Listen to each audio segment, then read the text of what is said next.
This video shows you how to configure addresses to display the state-province drop-down only for certain countries. We'll go into the admin settings and select the state-province setting at the bottom.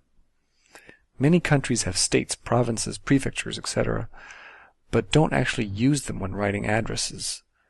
This screen allows you to specify whether you want the state-province drop-down to appear, which is this column of checkboxes, or be required, which is the other column.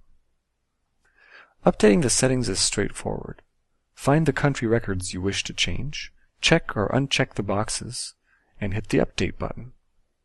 And this is how you configure addresses to display the state-province drop-down only for certain countries.